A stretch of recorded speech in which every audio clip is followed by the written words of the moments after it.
I don't see anything on mine. The broadcast is live. All right, here we go. We are here with Trending in Hollywood.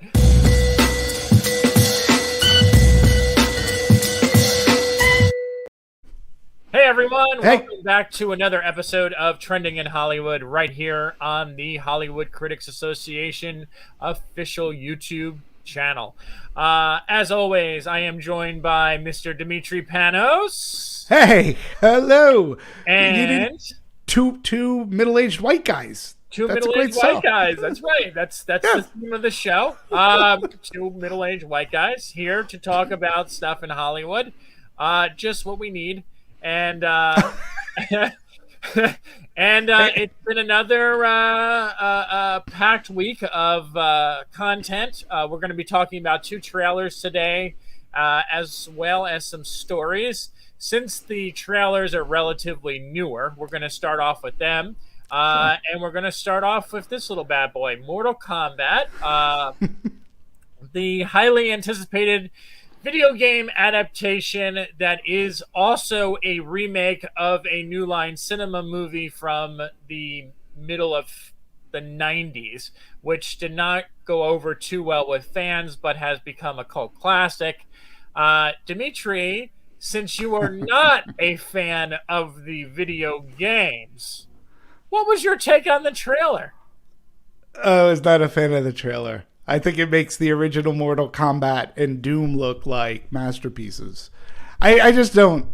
It's not that I'm not a fan of the games. I've played them, but this seems to be taking the games far too literal, and I'm just like, you need like I don't even know what the hell the narrative is going on here. Where at least the original Mortal Kombat, there was a narrative, there was a story, and fans of the game may not have liked it. But again, I think if you're making a video game movie, you have to go to a broader appeal. You have to try to get everybody in. And this one, I don't know, just because you had blood and gore and stuff like that, I was not impressed. I saw this guy with an ice dagger. You could do Sub-Zero. yeah, Sub-Zero. That's okay, Sub-Zero. Just put him up against the guy who shoots fire. Game over. That's it. I just lost a quarter. Yeah, I wasn't impressed. Wasn't impressed. HBO Max it is. All right. So obviously, Dimitri's not wrong when he says that the trailer sort of is light on plot. From what I get from this actual trailer on my end is that they're just going to set up like a tournament of some sort, which is basically how the game is. You kind of go through and you fight different people. So I'm going to expect that the movie will probably have about 15 minutes, maybe a half hour of plot set up where they'll introduce each of the characters. And they're all going to get ready for this big tournament. And then I'm going to guess that the remainder of the movie is them facing off against one another. And it's going to be over the top violent and bloody and everything that the movie from the 90s was not. And people are either going to really eat it up or they're not going to eat it up. We're going to see. This is going to be a very interesting experiment. I do know that before the pandemic happened, they were very hopeful about this movie, and they actually sent people on a set visit to visit the shooting locations. I do know a couple people who went. So obviously there'll be a couple articles in the next couple of weeks coming out that'll show some stuff from set. So when you say go to the movie locations, so stage 9, yes, stage 6, commissary, and then back to stage 9 again. All right, what locations? Hold on, Demetri. Let me look it up. I mean, I go locations. I'm telling you, it was shot in Thailand. Okay. All right. So there you go. There you go. No, hold on. That's the original one. The original one was shot in Thailand. This one was shot in stage 9, Australia. Australia. Yes. So we don't have You could say, oh, well, this person isn't gay, can't play this. And so we have an Asian movie that's shot in Australia. Like, they don't have location disparity yet. No. Yet in this industry. No. There's not, nobody in Japan or China Right. Or any area like that. Yeah, well, Mulan. We learned from Mulan that you don't film in China, so Australia seems to be fine. That's good. So they sent people to Australia, okay, Yeah. and then they went to stage 9. At a different studio that it wasn't in Australia. They shot at a Right. studio in Australia, so Right. they went to Australia just to go into a building. Probably that's probably what happened. Anywho. Yeah. But are you surprised? Let me ask you this as a fan. Are you surprised that the original Mortal Kombat has become a semblance of a cult classic? I mean, ultimately, that movie has actually grown an audience through not only its theatrical, but its home entertainment release. People tend to gravitate towards it as either a guilty pleasure. I don't know why. I actually don't like it. Yeah. I mean, up until the last couple of years, I fall very much into the category, like everyone else has been saying, is that there really aren't that many good video game movies. I would say the last Tomb Raider was decent. I think that was probably one of the best video game adaptation movies.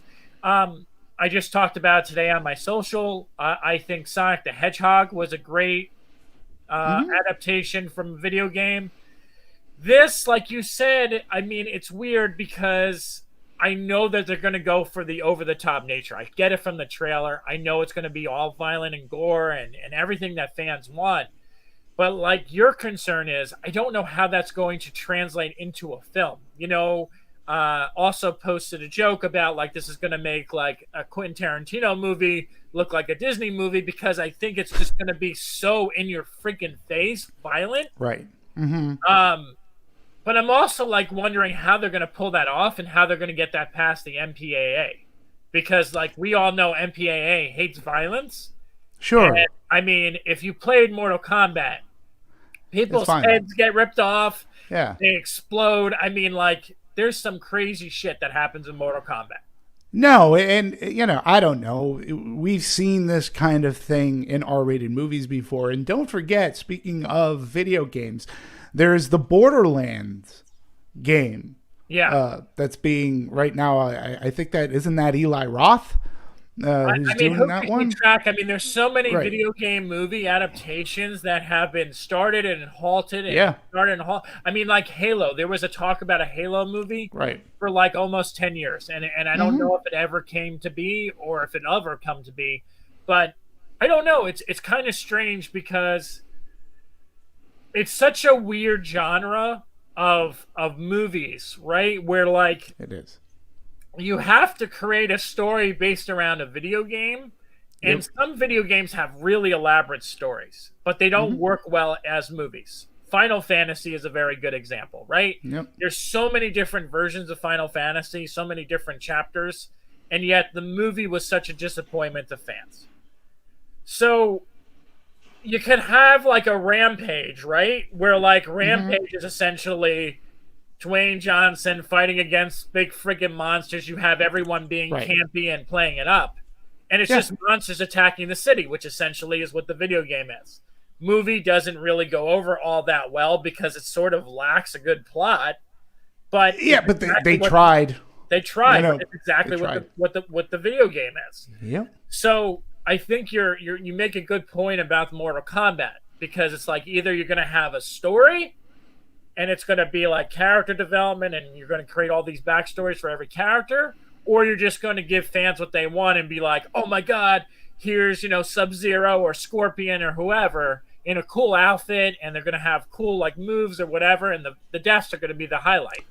Yeah. So, I don't know. Well, the deaths and fights. I mean, the one video game movie that's not a video game movie, but it is a video game movie, is Tron and Tron Legacy. Oh, yes. I mean, they, they weren't born. They bore video games. Like, they came out, there was a Tron arcade game, but it wasn't because there was a Tron arcade game that we had Tron the movie. I think the one that started it all was Super Mario Brothers, which, attempted to be a comedy, which is what the game is in essence. And it for what it is, it is what it is. It was fun, but it's difficult. It really is hard. I mean, at least with Tomb Raider, I really did enjoy the reboot. And I thought Alicia Vikander was really good. And I thought the set pieces I thought they were really fun and exciting, but that you can model around an Indiana Jones kind of story template and still be true to the game. Yeah, because it's going to have all that. Like, I think Tomb Raider lends itself to excitement, and even the first Angelina Jolie Tomb Raider, I actually think is a fun movie. It's not bad. It's just hard. Like Sonic the Hedgehog, I'm actually surprised what they were able to pull off and accomplish with that, because you did have a narrative. We also had and this is a great example. We had the Pokemon movie. Oh yeah, Detective Pikachu. Yeah, that was great too. Yes, that was a lot of fun. But why?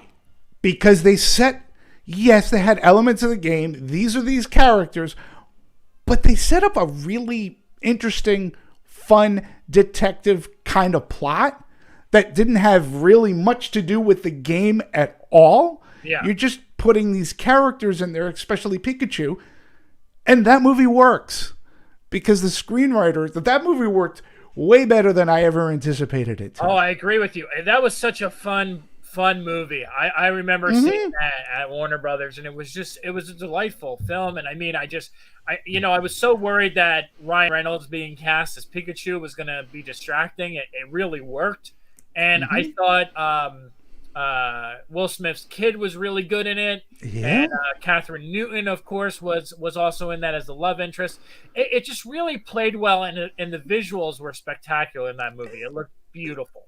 It was way, again, color. I was surprised because I'm not a Pokemon, and I'm like, how the hell do you make a movie? Well, they did.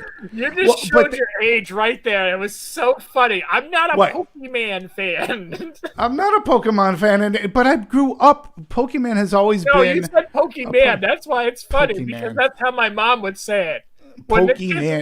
When my brothers used to collect the cards, she used to be like, "No more Pokemon cards. You're not getting them." Great.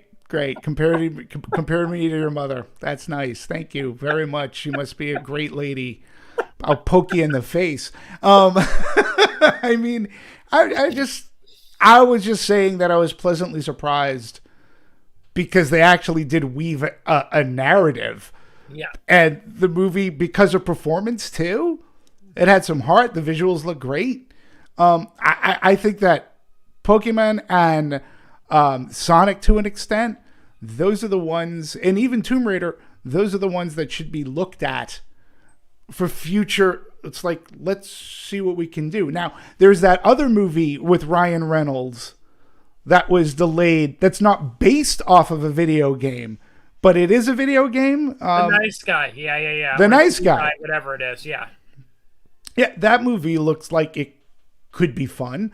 But yeah, it's a very difficult thing if you don't have people who are going to show it tender loving care. And let's try to make, again, it doesn't have to be brain surgery. At the end of the day, it should just be a narrative that's entertaining. And I think that's what Pokemon and that's what Sonic were able to accomplish. And before anyone kills me, the name of the movie is Free Guy, not Nice Guy. Free Guy. New Guy. Just a lot of movies with guy in the title. Probably not a good marketing move if people cannot remember the title, since there's so many of the same. Well, but the movie has been in release now for such a long time. For like 2.5 years? Yeah.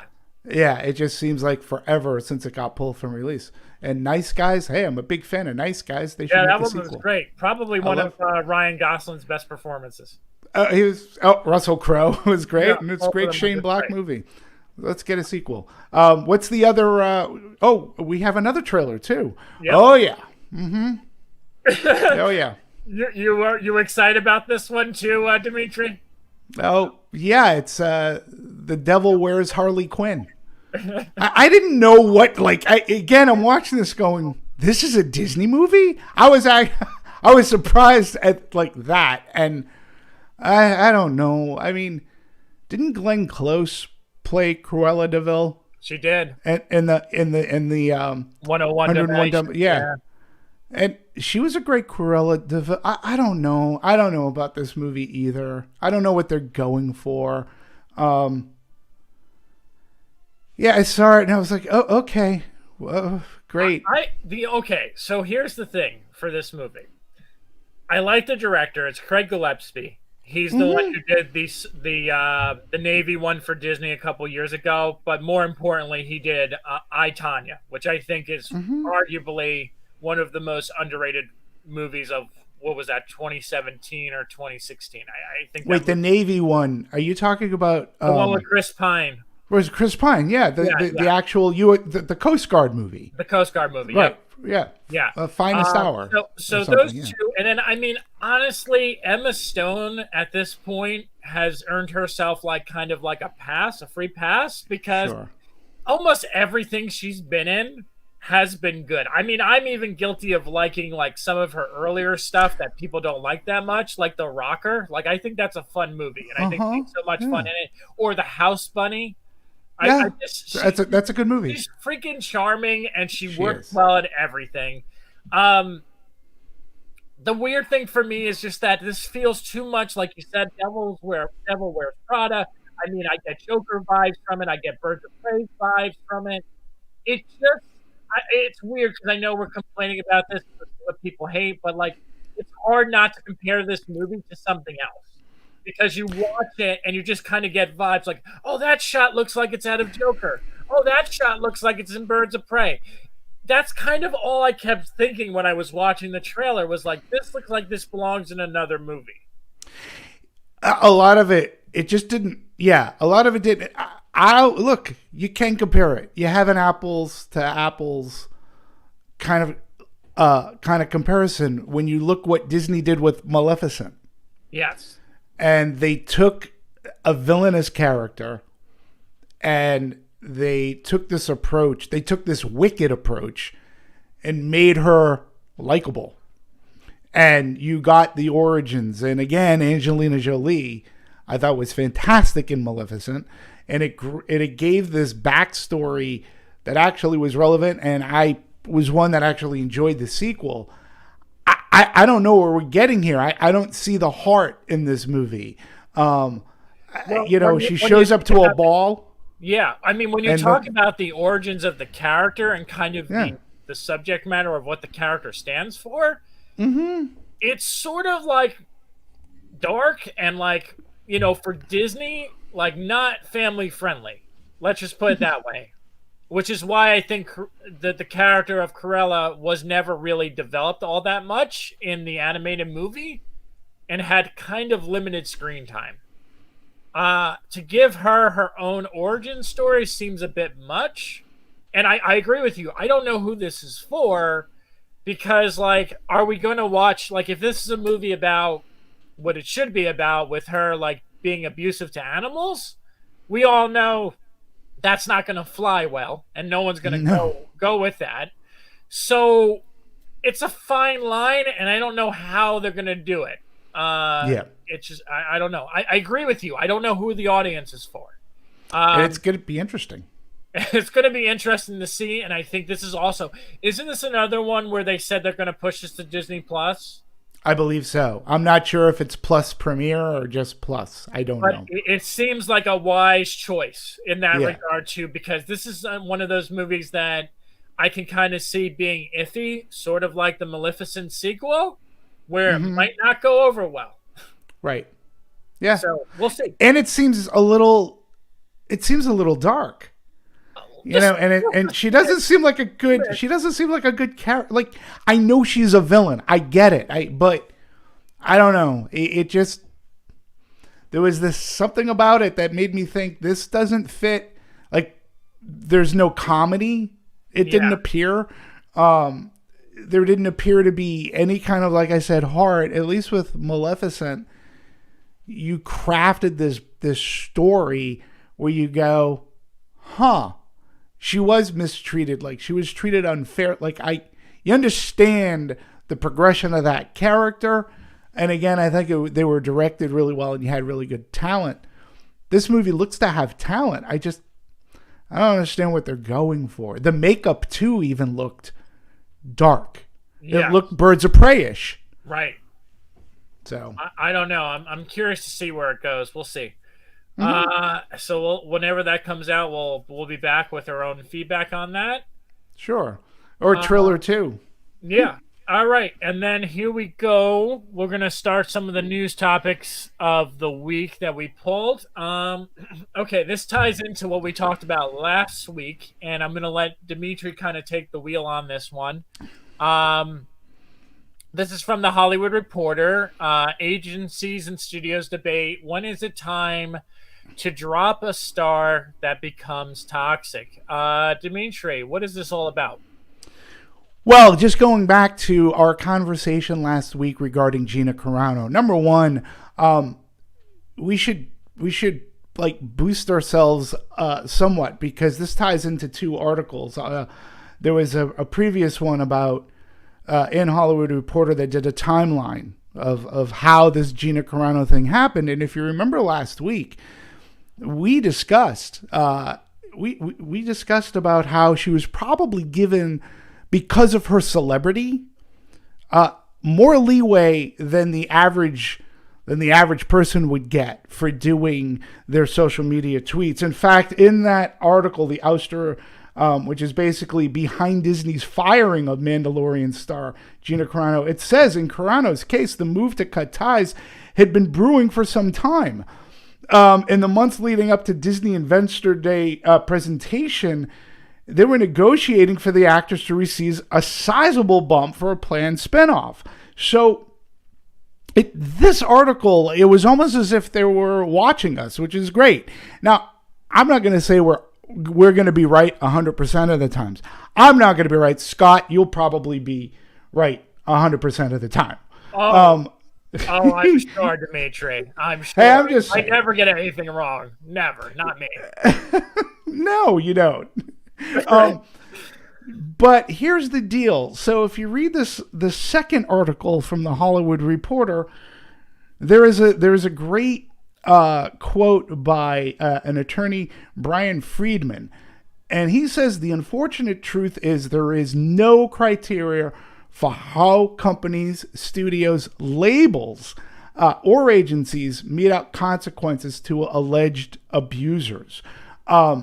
He goes on to say, worse, it often appears to depend less on the veracity or the severity of the claim, but rather on other factors such as race, gender, and ultimately money, which again goes back to what we were saying about, say, Gina Carano.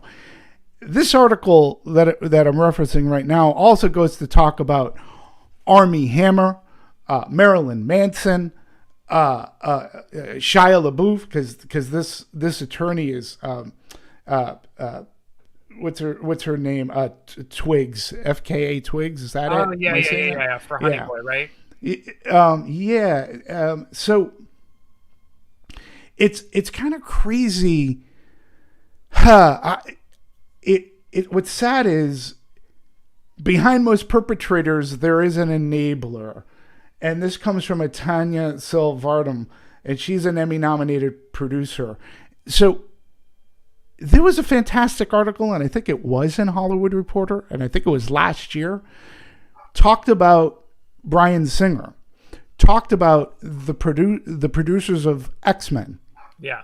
And I think it sets everything up for today wonderfully, because Lauren Shuler Donner more or less admits that they enabled Bryan Singer because X-Men brought them so much money.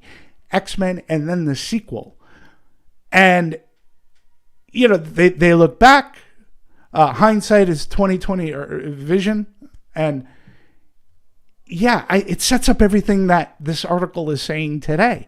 If you're bringing a studio money and you're making money for people, not the assistants, mind you, but the producers and the CEOs of the company, they're more likely to hush things, or at least put things under the rug, because they don't want to kill their cash cow until it gets extraordinarily toxic, and then we have problems. Shia LaBeouf shot himself in the foot years ago when he went a little bit loopy, and this wasn't about mistreating people. He was just nuts.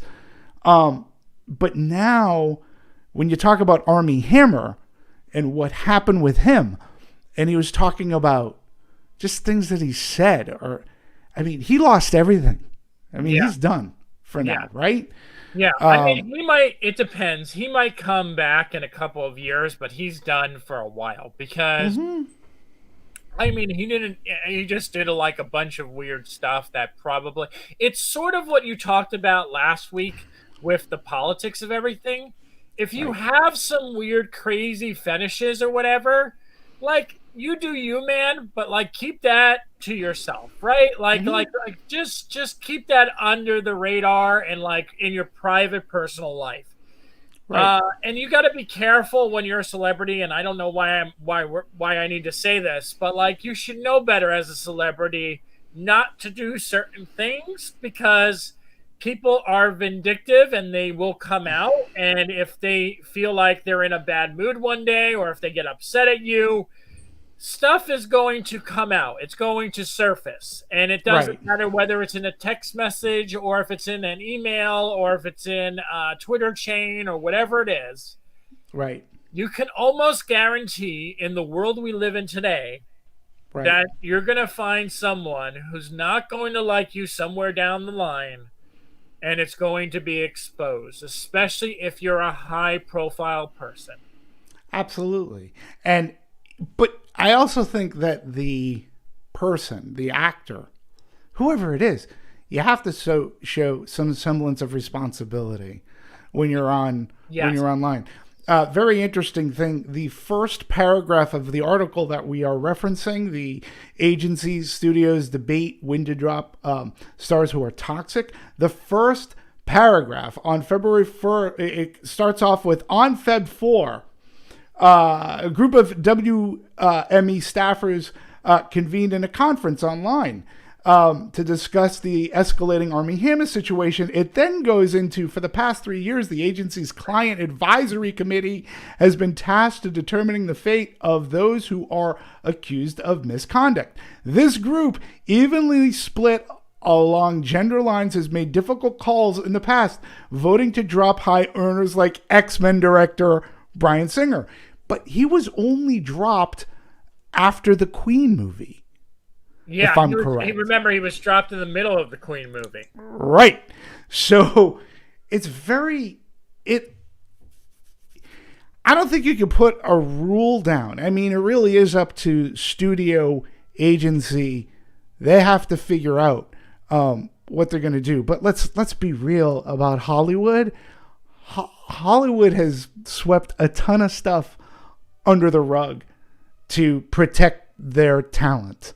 Oh, yeah. 100%. They've gotten away with abuses, whether it be drug abuse or whether the way they treat people.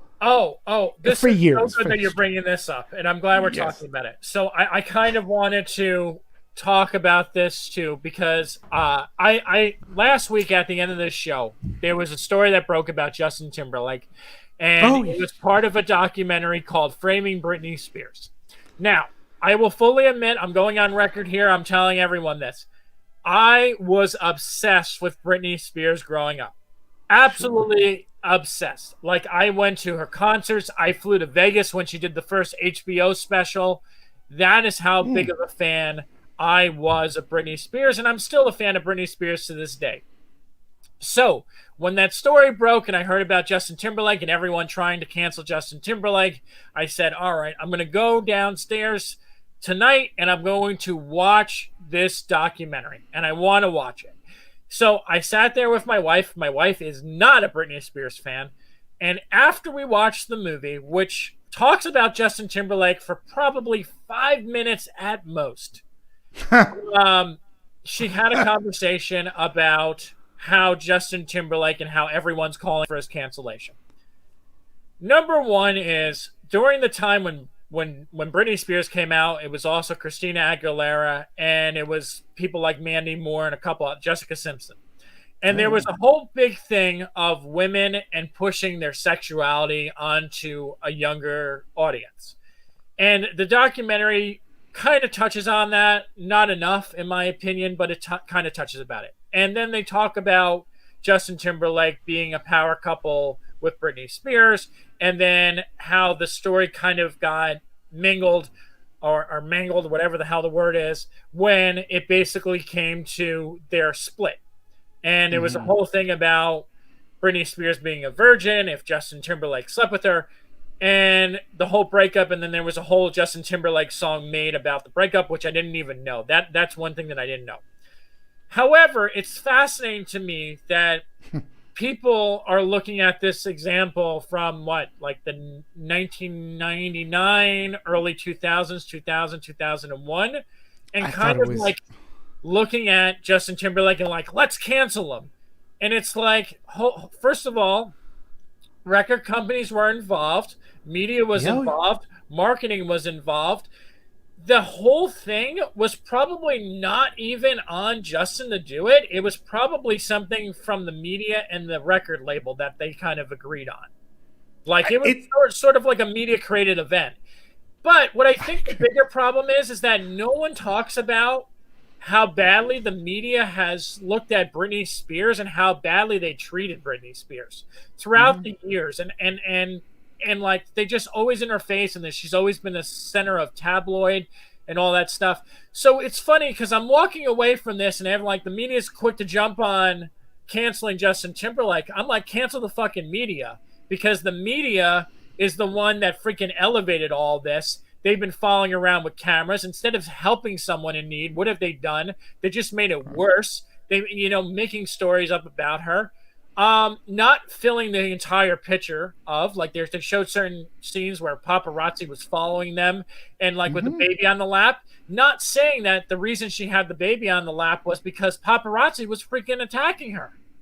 So she had to get in the, so I think it's interesting because we're talking about this story, and I'm not, again, Justin Timberlake shouldn't have done that, yada, yada, yada. But I don't think that was a sole decision by Justin Timberlake. I think that was a marketing decision. I think there was a lot of people involved with that decision. Again, not excusing his behavior. It's bad, whatever. But you have to look at the bigger picture when you talk about issues like this. And that's why I'm glad you brought this up in this article, because I think there's a lot of factors that go into some of this stuff. It's not Agreed. Not like some of the stuff that is happening today where someone like Gina is just saying hateful, stupid things and like she's got to be held accountable. There's elements in Hollywood and in the entertainment industry in general where they support this behavior, and it's part of the history of Hollywood. I'm sure there's so many stories from the 50s and the 60s that we don't even know about, and I heard some stories about classic movie stars, but sorry to go on the rant, but I just wanted to talk about that real quick. No, it's very important, but you also too the thing about Britney and Justin, right? That was a time. What was the boy band? Forgive me. NSYNC. It's all right. And so NSYNC, Britney, NSYNC versus Backstreet Boys, and Britney, they were all coming up. Their videos were huge. They were manufactured bands in a sense, not unlike New Kids on the Block. Yeah. Right. So you have, what better way to sell records other than get the hot Justin Timberlake from the extraordinarily hot NSYNC with the hot Britney Spears? Weren't they both Disney kids? I know Justin was, wasn't he? Yep. But right?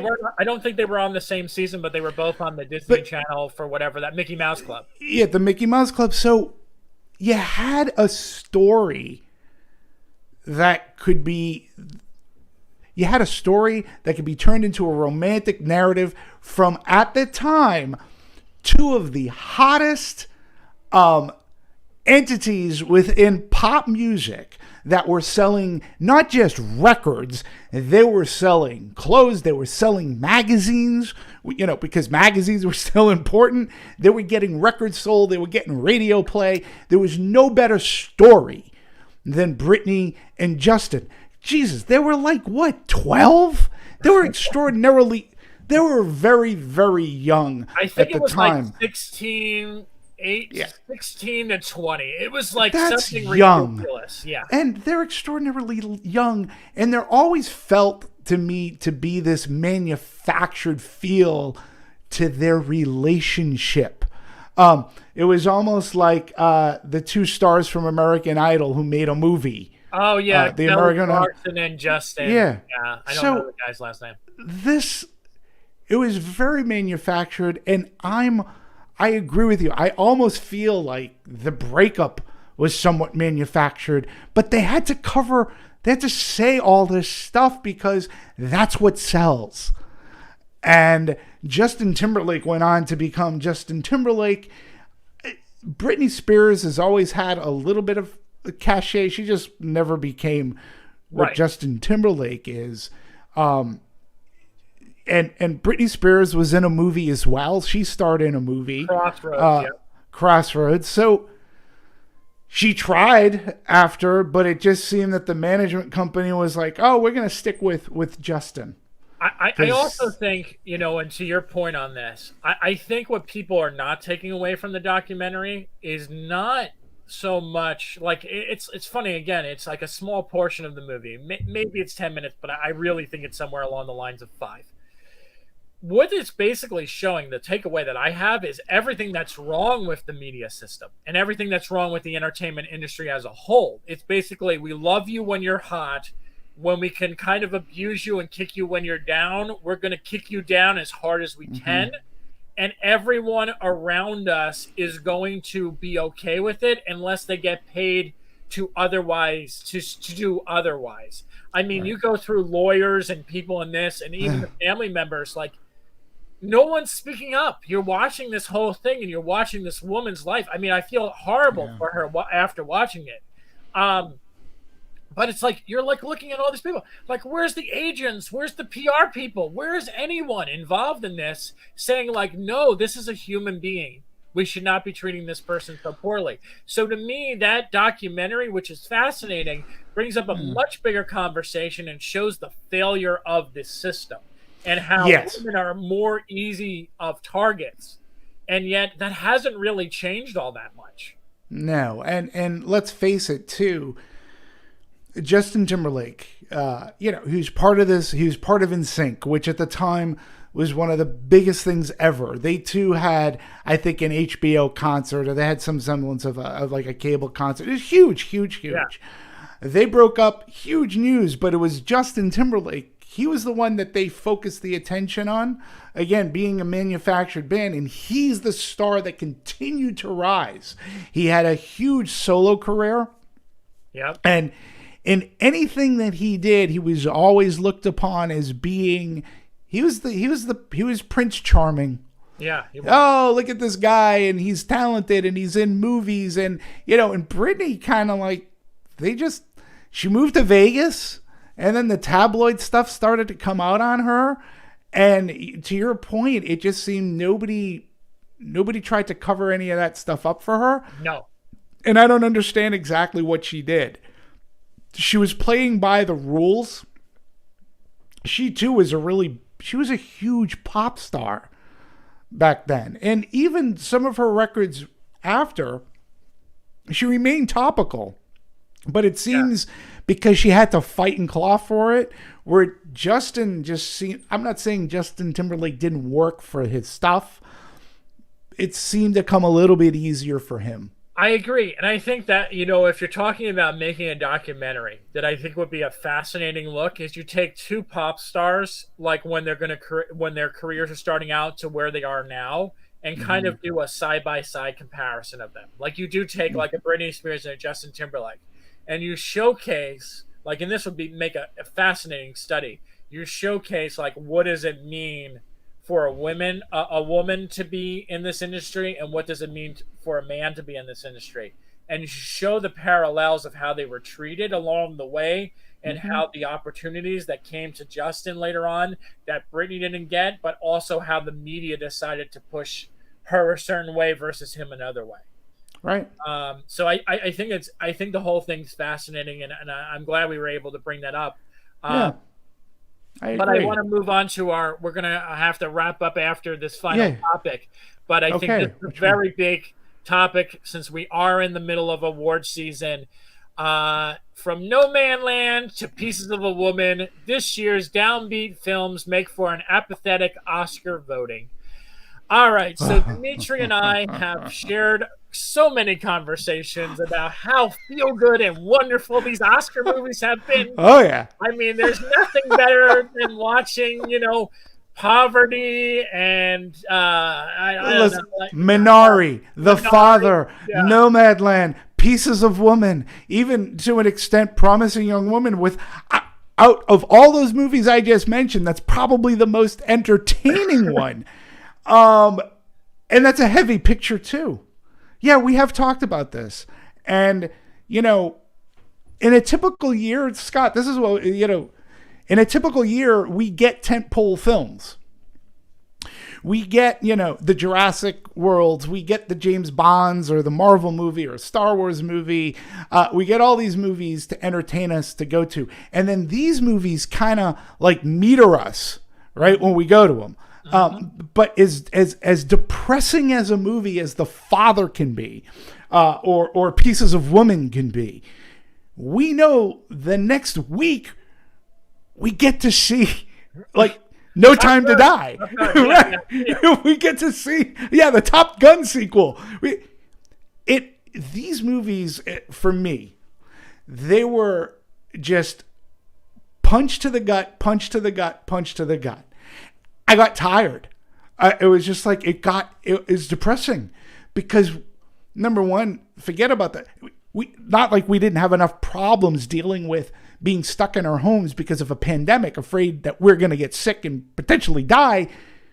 Now we have these movies which under a normal year would have gotten great attention at the landmarks and arc lights of the world. But now we're watching them at home and we got nothing to buffer them, to make us kind of feel good. And we've talked about it's going to be the most downbeat Oscars. Before this article came out, again, it was as if they were listening to us. It's going to be sucky because half these movies, a lot of people aren't going to, I don't care, or they're not going to see. Marriage Story is a great, is a great, I think, example. You have that movie. I'm not a fan of it, but it's a hard movie, but I just knew, great. That was a hard movie to sit through. I'm not going to have to see it again, but I had a commercial film to see the next day or the next night. We have, what is it? Mickey and... Malcolm and Marie. Yeah. Oh, Mickey and Maud. Yeah, we have Malcolm and Marie, which is basically almost like a Marriage Story. Yep. I mean, it's just these two people just arguing so hard to watch, and I've got nothing to temper it with. There's no spoonful of sugar to make this better. Like, there's nothing, and it's just depressing. And there are some good movies there.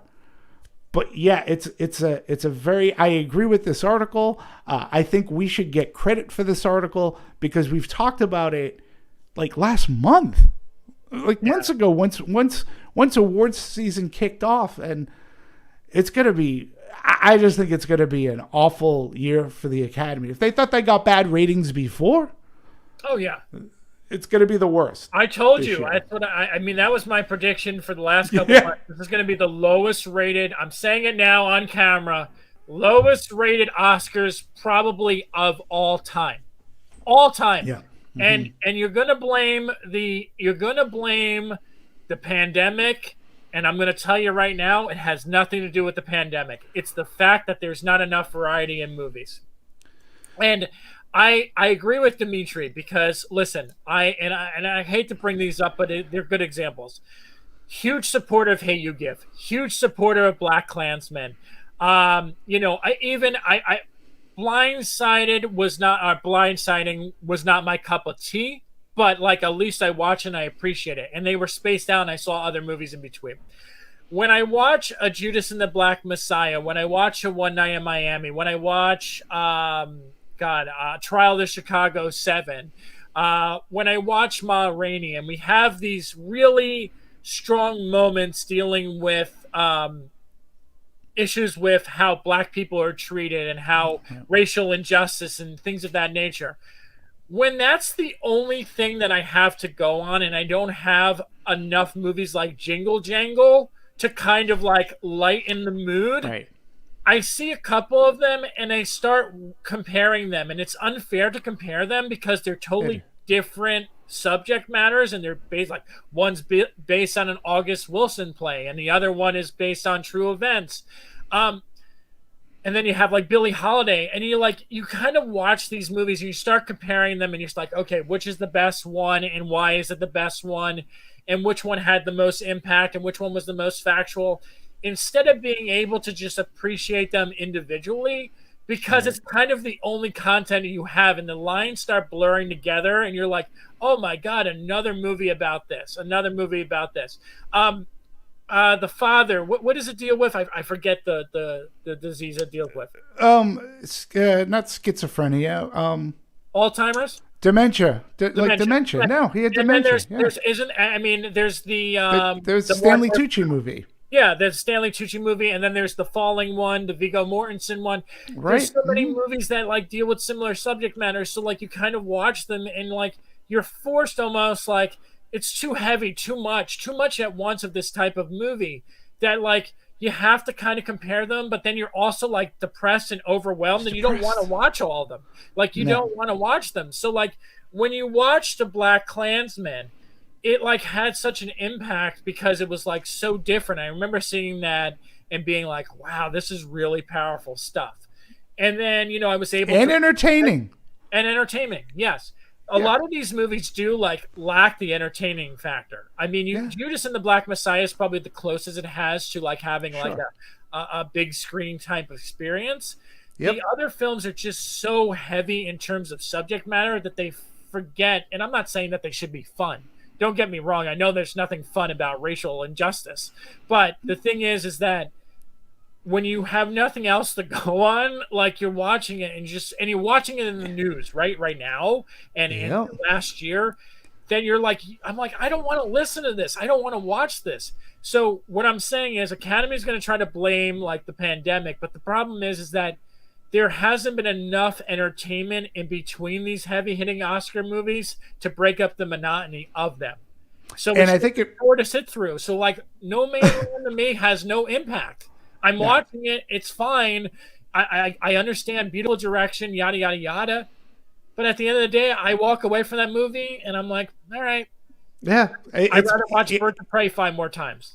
Yeah. And I also think it really goes to prove the importance of the commercial movie-going experience, because it really does meter these things, and it allows us the breather. And we take, as a movie fan, I take all movies like seriously, and I don't mind seeing a good drama.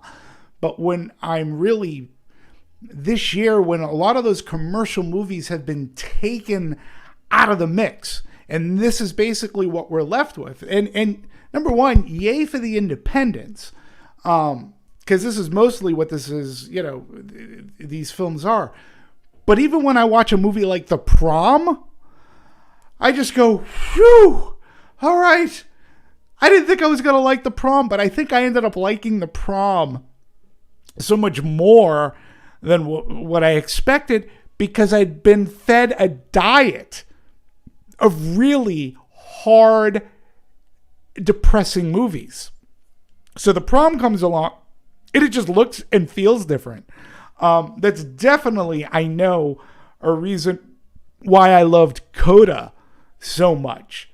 I didn't realize I craved a feel-good movie at that time. We haven't had much to feel good about. And a lot of these movies that we've talked about, they are not feel-good movies. No. They don't end well. They're very heavy. And I don't dismiss that we shouldn't make these movies. But these are the movies that we're left with. Because of, and see, this is where I kind of differ. The pandemic altered everything. It took all these movies out. And I disagree. And the reason I Okay. disagree with it is just Why? because you do have movies like The Prom. You do have movies like an On the Rocks. You do have a movie like a Palm Springs. You do have Run. And they all, and I mean, Happiest Season. Think about Happiest Season. I mean, that movie came out, and that was like the talk for like 3 weeks straight. Like, literally, people would not shut up about Happiest Season. Right. And those were like the movies that we were used to seeing in between all these other movies that I understand. You can't put out a Black Widow. I get it. But, like, you can put more movies out like that. Sure. I put out more movies like that. It's probably why I liked Wonder Woman 1984 more than I should have. Perhaps I stand by my opinion on Wonder Woman 1984, but again, when you're being fed a steady diet of heavy dramas, albeit they could be good, some I like more than others, but when a movie like a Wonder Woman 1984 comes along, you know, what depresses me is that I didn't get to see it in a big screen. Yeah. But movies like The Prom, you know what? I sit corrected. You see, I told you, Scott. You're always right. I told you. No, I think that's a really good point. You made me look at it in a different way because there were movies like On the Rocks and Palm Springs that were fun, but they're not necessarily being like nominated the way that they should. Like they're right. Going for the heavy drama, and I think it's a mistake because we have had some good movies, but not enough to offset these other movies that have, just shoveled out. This is another depressing heavy movie. This is another depressing. I think that's the problem. The Oscars and the Golden Globes and this entire award season in general haven't shifted the focus to understand the times that we're in. So they're focusing on movies that are very of the times, dealing with all these subject matters that we talked about. Yep. But we're living in those subject matters right now, and like as much as those stories are important to tell, they would have a much bigger impact when it wasn't reflective as much as in the everyday news. Right. So when I watch this stuff, I don't walk away feeling as emotional or impacted as I would have a couple of years ago. And it's not like this stuff wasn't happening before. Right. It's a combination of us not being stuck at home, focused solely on watching news and watching movies like this. We had variety in entertainment, and we had lives that we were doing. So we went to Disneyland, we went to trips, we went to work, we went somewhere. We weren't sitting around restaurants, clicking on a link and saying, "Oh my God, George Floyd! Oh my God, this like we had more. We had life that went on, and right now we're stuck in our bubble. We're stuck in our homes. So like these movies, although some of them are really great and really strong, would have done so much better. And this is not against female filmmakers or black filmmakers or anything like that. And if anything, I feel bad for them that their movie is going to be kind of pushed off in a year that everyone wants to forget. Bottom line, no one's talking about that. No, I agree. Everyone wants to forget this year. They don't want to remember 2020. No, and I couldn't agree with you more on that. I just couldn't agree with you more. And I feel sorry for these creators who had a vision and they wanted to go on the big screen. Look, like I said, I think the independents have fared the best as far as allowing us to watch these movies. But when you're constantly being hit with drama and you're already living a fearful life, we're already, locked in. Got to wear masks. There's the constant fear of getting sick. We're dealing with a lot individually, and as a couple. So to turn on a movie like The Father or Pieces of Woman, these movies are just, it's like, all right, I need a diversion. And so even horror movies that I've watched, that's why I keep on going back to like Freaky, which I loved. Yeah. And this is why Coda worked, the Prom worked, On the Rocks worked. They were just different, and there weren't enough of them. They're not being given a due, so to speak, because everybody's focusing on drama, which is fine. But man, oh Manischewitz, it was just a very rough year to watch movies, and after a while, you become numb. Yeah. I'm just numb to it. It's like, okay, all right, I'm gonna sit through this. And there are far more movies that I've watched this year. Tell me if you agree. Where I'm one and done. I watched it. Oh yeah. Never gonna watch it again.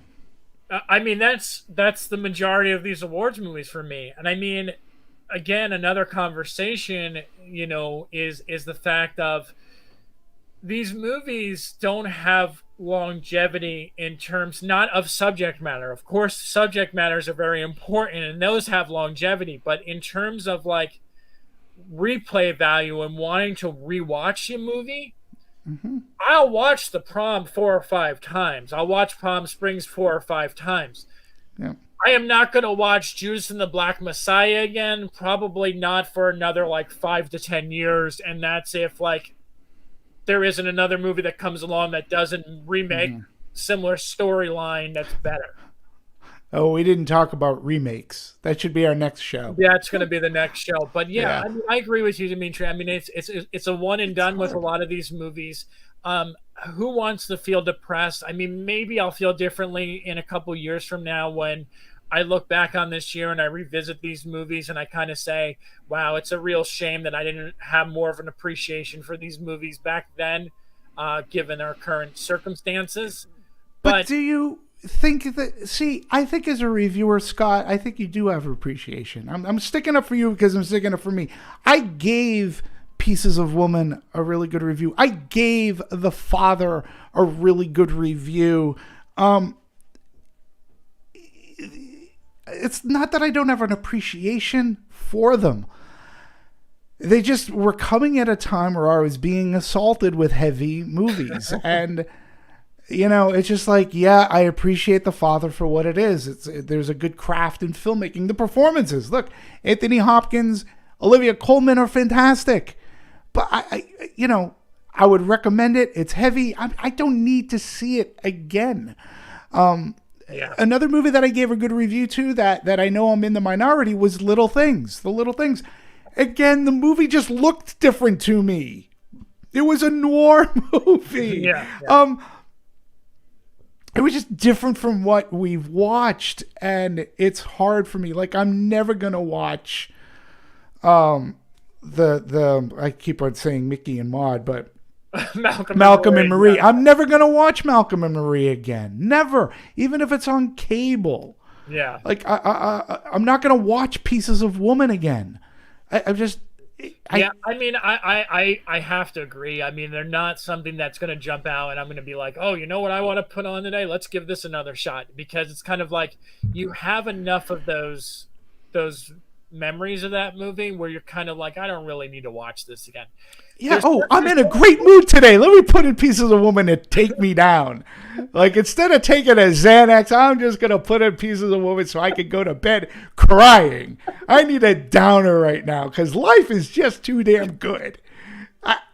No, I need a little bit of a good life. I think, and the funny thing is, again, going back to this point, I don't think that studios have been paying attention enough to like the fact that when A Happiest Season did come out, that yes, the subject matter was important. Again, another movie where like the subject matter was very important about that movie, right? Like it's like a gay coming out story, first like Christmas movie released by a major studio dealing with LGBTQ characters, right? But it didn't make you feel like shit when you watched it. You kind of chuckled, you laughed, you had a good time. You kind of like had conversations about, oh, I really wish Kristen Stewart ended up with Aubrey Plaza instead of Mackenzie Davis. Like it's sort of like this fun movie that like actually created conversation, very much like a WandaVision does, or something like a Stranger Things or whatever. But what do all those things have in common? They have this entertainment factor, and they can have important themes that they touch upon. Right. but there's this importance that like there's entertainment there.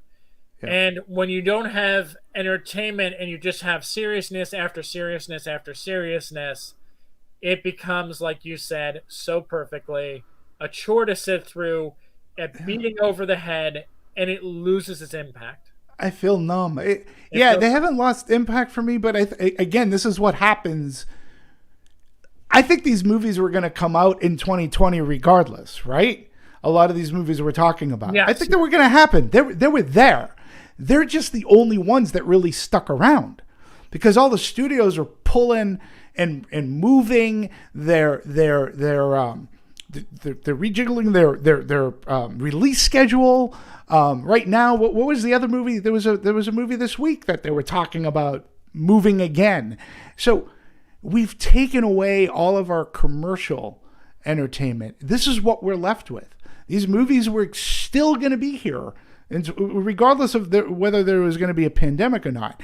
But I also think, because you mentioned WandaVision, I also think it's why television streaming has exploded. Oh, yeah. Bridgerton, WandaVision, The Mandalorian, The Expanse, The Chess, Queen's Gambit. Queen's Gambit. Yeah. Because they're offering. I mean, Zoe's Playlist. Right. All these shows that just sort of have different vibes to them, and I think that when the bottom line of what I'm saying is the tone of the content, more so than what the subjects are, is all the same. Yes. It's all heavy hitting downer topics with very little glimpses of hope. But when you watch a Ted Lasso, when you watch a Mandalorian, when you watch a WandaVision, when you watch a Bridgerton, different tones, different feelings, different time periods. It just feels like enjoyable. It feels entertaining. Yeah. It's different. And dude, let me thank you. I cannot thank you, Ryan, enough for recommending Ted Lasso to me, because I really honestly believe that to an extent, Ted Lasso saved my emotional state. Because again, even Cobra Kai to an extent, Cobra Kai is cheesy as hell, but it's exactly what I wanted. Ted Lasso was totally what I wanted because it was positive. It was about this. No, it's different. Like one of my favorite shows that I watched during the pandemic is Normal People, and it's a heavy hitting. It's a very heavy romantic like TV show, similar to like Before Midnight, Before Sunset, but like very like just the two people, very heavy on sex and drama. But again, it's different in tone, like, and it knows like how to carry, like there's lighthearted moments in there and there's very heavy moments, but there's a nice like tonal shifts throughout, which again, tying this all back into awards movies, why I believe Promising Young Woman is going to be the surprise underdog at all awards this year, is because you have those tonal shifts that doesn't make it just feel like a drama. You have comedy in there, you have revenge, you have heavy topics, but they're broken up in between other segments. That is why a Promising Young Woman sticks out to me of all the movies that we discussed. It's different, and it offered that element of entertainment. Yep. Along with great performances and great precise writing and acting and directing, but it looked different. Yes. And at the end of the day, as heavy as it was, I still walked away saying, yeah, I'd see that again. In fact, I think I pre-ordered it already on Amazon. Yeah. I've watched it 3 times. I can't say that about any other of the Oscar-nominated movies, or like ones that are going to be nominated. I cannot say that. So, yeah. Interesting. Yeah, it's going to be a humdinger of the year at the Academy Awards. Like, how can you have a comedian? Well, they're going hostless again, right? Yeah. All right, yeah. I mean, you couldn't have, like, how could Billy Crystal make fun of these movies? Well, it's so depressing. Let's see how Tina and Amy do it at the Golden Globes. Good luck to them. Yeah. I mean, at least they have a category for comedy, so at least they can shine the light on things like The Prom and stuff like that. And they could do TV.